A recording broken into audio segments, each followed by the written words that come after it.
Jeremiah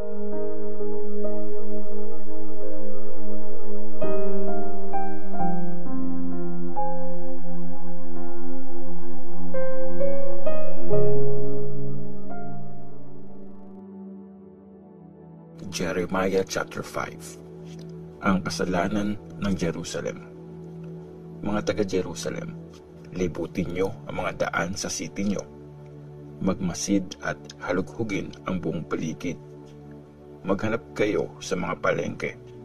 May makikita ba kayong kahit isang gumagawa ng tama at sinusubukang maging tapat kay Lord? Kung may mahanap kayo, papatawarin ni Lord ang Jerusalem. Sabi nyo, nag-worship kayo kay Lord, pero di nyo naman tinutupad ang mga pangako nyo sa Kanya. Katotohanan, ito nga ang hanap ni Lord. Pinarusahan niya kayo, pero di nyo man lang pinansin ang sakit. Pinahirapan niya kayo, pero di pa rin kayo nagbago. Ayaw nyong pagsisihan ang mga kasalanan nyo dahil matitigas ang ulo nyo. At naisip ko, mahihirap at ignorante ang mga taong ito. Di nila alam ang pamamaraan ni Lord, ang kautusan ng Diyos nila. Pupuntahan ko ang mga nasa kapangyarihan at kakausapin ko sila. Sigurado akong alam nila ang pamamaraan ni Lord at ang kautusan ng Diyos nila. Pero pati pala silang lahat, ayaw nila magpasakop kay Lord at di sumusunod sa mga utos niya. Dahil dito, lalapain sila ng mga layon mula sa gubat. Sasalakayin sila ng mga wolf na galing sa desert. Nag-aabang sa mga bayan nila ang leopard para pagpira-pirasuhin ang kahit sinong makita ng mga ito. Dahil napakarami ng kasalanan nila at paulit-ulit nilang tinalikuran ang Diyos. Ang tanong ni Lord, bakit ko kayo papatawarin? Tinalikuran ako ng mga anak nyo at nag-worship sila sa mga Diyos-Diyosan. Pinakain ko sila hanggang sa mabusog, pero nangaliwa pa rin sila at binuhos ang panahon nila sa mga prostitutes.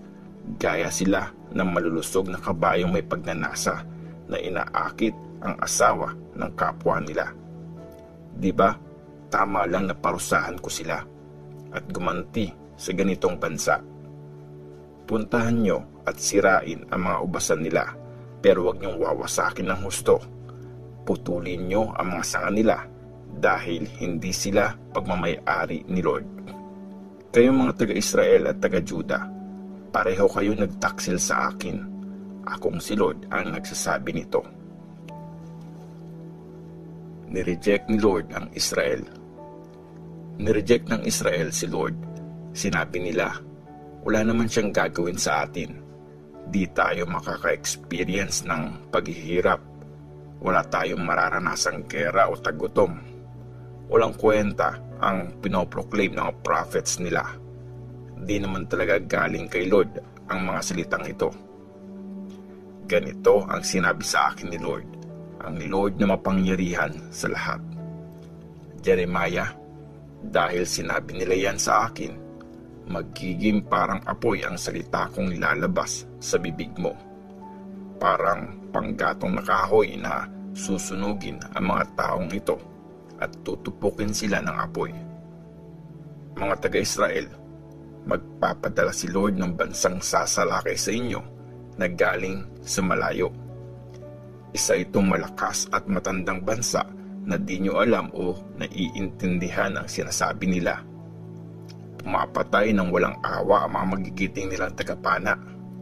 Uubusin nila ang mga tanim nyo at mga pagkain. Papatayin nila ang mga anak nyo. Kakatayin nila ang mga alaga nyong hayop at uubusin ang bunga ng inyong mga fig trees at mga ubasan. Wawasakin ng army nila ang pinagkakatiwalaan nyong mga cities na napapalibutan ng matitibay na pader. Pero akong si Lord ang nagsasabi na sa mga araw na yon, di ko pa lubusang wawasakin ang bayan ko. Jeremiah, pag tinanong kanila, Bakit ginawa sa amin ni Lord na Diyos namin ang lahat ng ito? Ito ang sabihin mo sa kanila. Kung paano tinalikuran niyo si Lord at nag-serve kayo sa mga Diyos ng ibang bansa habang nasa sariling lupain, ganon din kayo magsaserve sa mga foreigners sa isang lupaing hindi inyo. Nag-warning ang Diyos sa bayan niya. Sinabi ni Lord, sabihin mo sa mga descendants ni Jacob, iparating mo sa mga taga-Juda, makinig kayo, mga taong walang alam at walang pangunawa. May mga mata kayo pero di naman makakita. May mga tenga pero di naman makarinig. Ako, si Lord, bakit di kayo natatakot sa akin?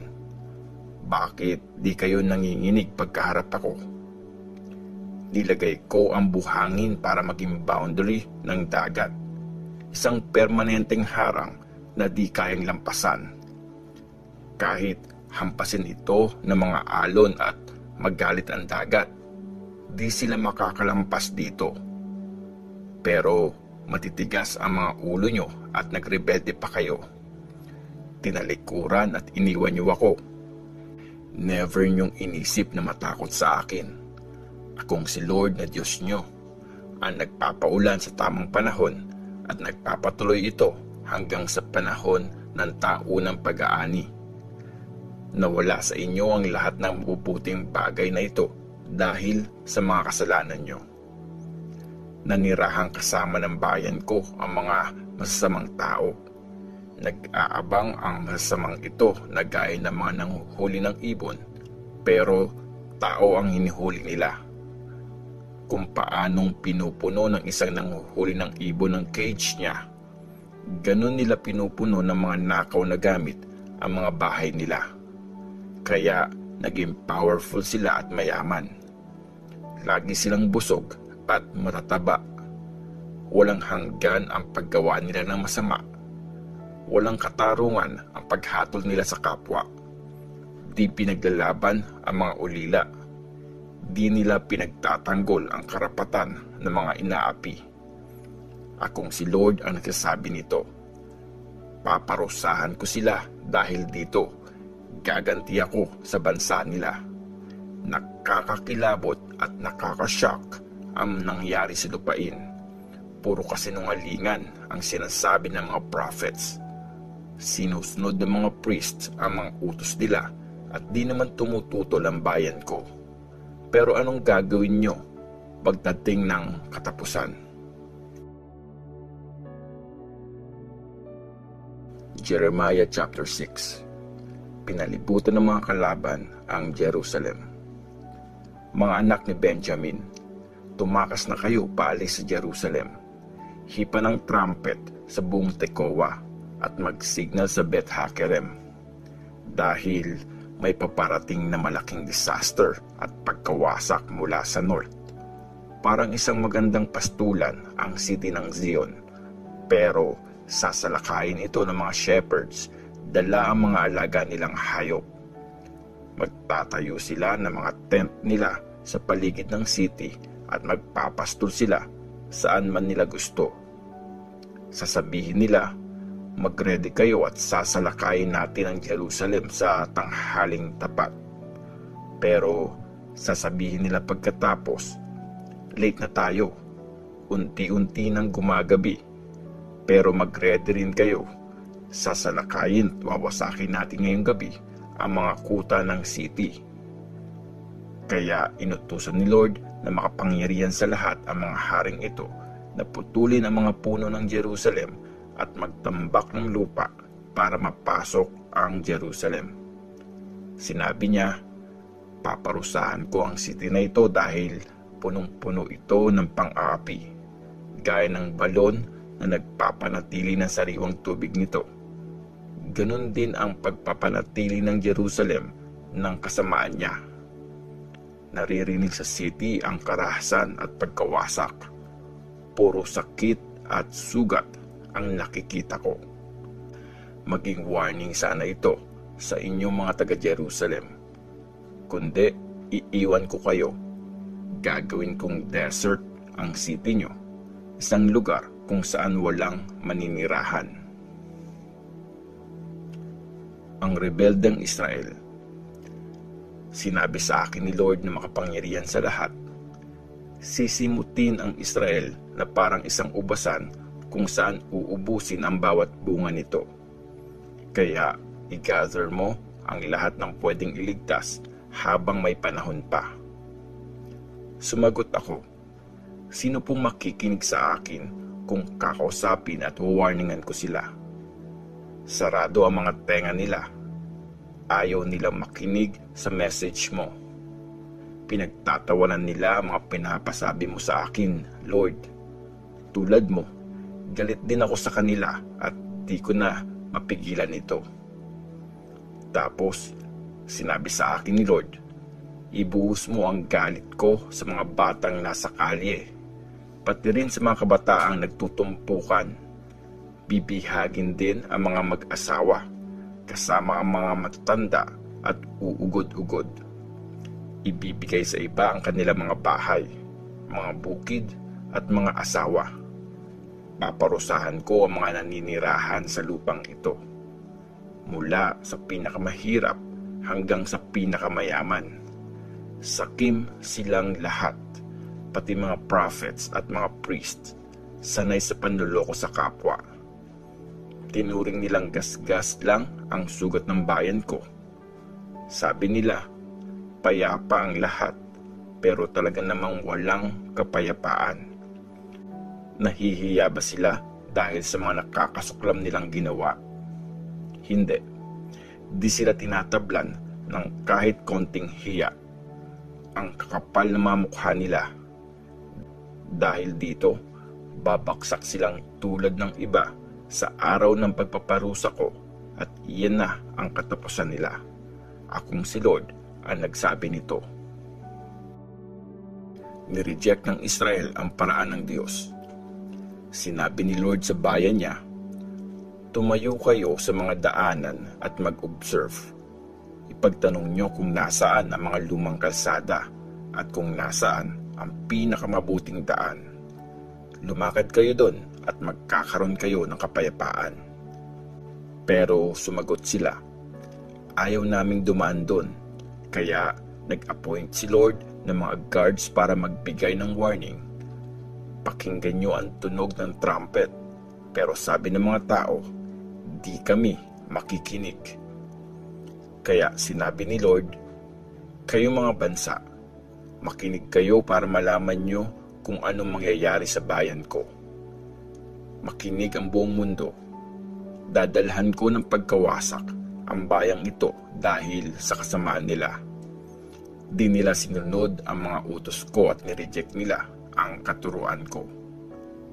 Aanhin ko ang insenso na nagmula pa sa Sheba. Di ko kailangan ng mga spices mula sa malalayong lupain.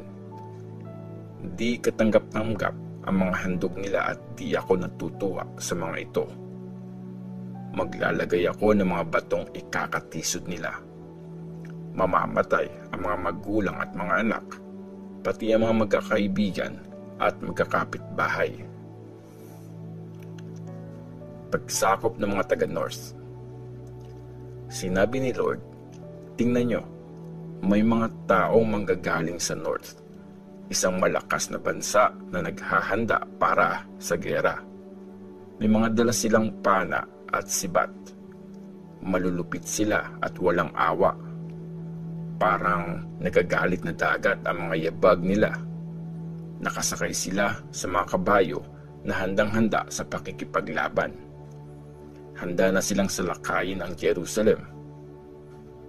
Sumagot ang mga taga-Jerusalem, nabalitaan na namin ito at nanghihina na kami. Hirap na kami na parang isang babaeng manganganak. Ayaw na namin pumunta sa lugar na malayo sa tinitirhan ng mga tao o lumakad sa mga kalsada dahil may hawak na espada ang mga kalaban at natatakot kaming lahat.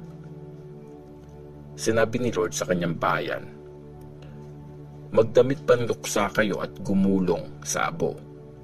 Magluksa kayo na parang namatayan ng nag-iisang anak dahil biglang sasalakay ang wawasak sa inyo. Jeremiah, subukan mo ang bayan ko gaya ng pagsubok sa bakal para malaman kung anong klase ang pamumuhay nila. Ang titigas ng mga ulo nila, mga rebelde at mahihilig magkalat ng chismis. Kasing tigas ng bronze at bakal ang kalooban nila.